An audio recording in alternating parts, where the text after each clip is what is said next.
Assalamualaikum warahmatullahi wabarakatuh. Perkenalkan, nama saya Nurfika Prilia WY dengan NIM 2513242010. Dan saya Fani Farista Mirudin dengan NIM 2513242005. Kami akan memaparkan materi tentang identifikasi bahaya kebakaran di ruangan kelas Fakultas Kesehatan UPRI Makassar.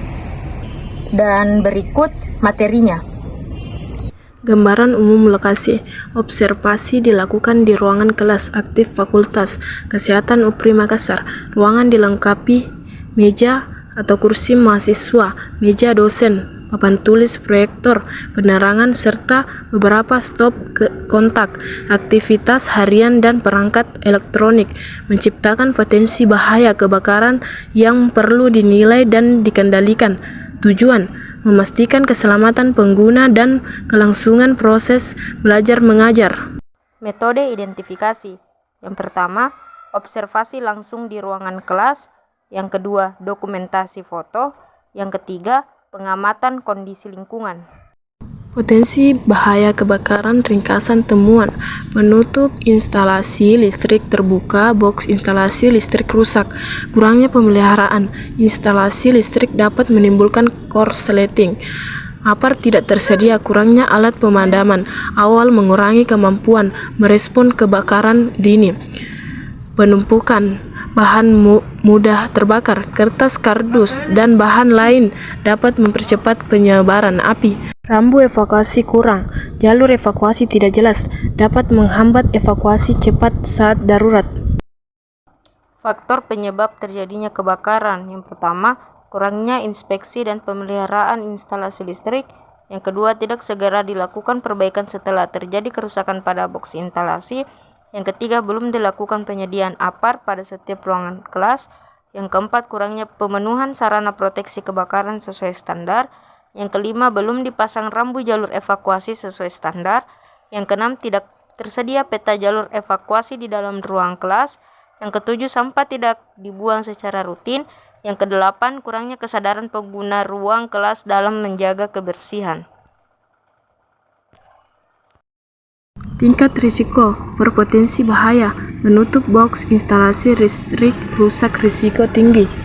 Kabel yang tidak terlindungi berpotensi mengalami kerusakan sehingga dapat memicu korsleting listrik. Kondisi ini juga meningkatkan risiko seseorang tersentuh bagian instalasi yang bertegangan.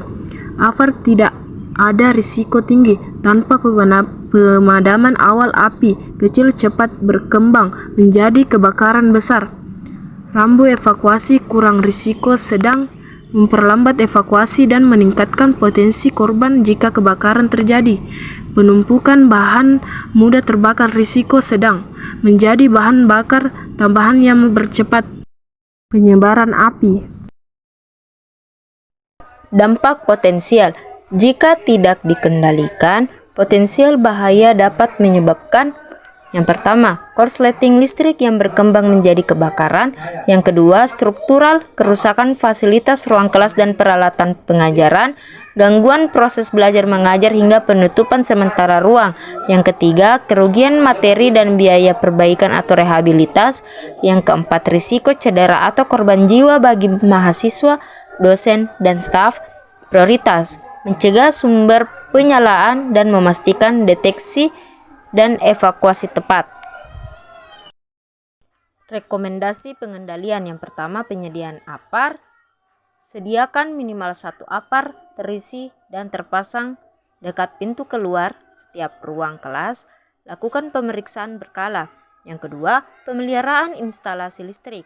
Memastikan seluruh sambungan kabel berada di dalam box instalasi sesuai standar instalasi listrik. Melakukan pemeriksaan dan pemeliharaan instalasi listrik secara berkala oleh teknisi yang berwenang.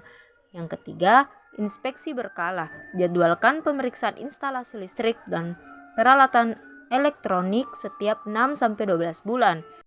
Yang keempat, rambu evakuasi dan lampu darurat. Pasang tanda jalur evakuasi, peta rute, dan lampu darurat yang terawat untuk memandu evakuasi pada kondisi berkabut. Housekeeping. Hapus penumpukan kertas atau kardus, tetapkan di area penyimpanan yang aman jauh dari sumber panas. Pelatihan dan simulasi. Adakan pelatihan penggunaan APAR dan latihan evakuasi minimal setahun sekali untuk mahasiswa dan staf. Berikut dokumentasi hasil observasi.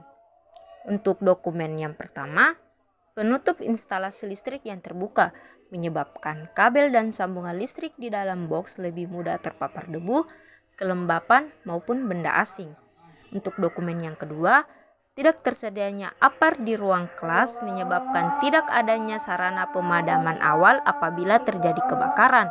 Untuk dokumen ketiga, jalur evakuasi yang tidak memiliki rambu atau petunjuk arah yang lebih jelas dapat menyebabkan mahasiswa, dosen, dan tenaga kependidikan mengalami kebingungan saat melakukan evakuasi ketika terjadi keadaan darurat seperti kebakaran.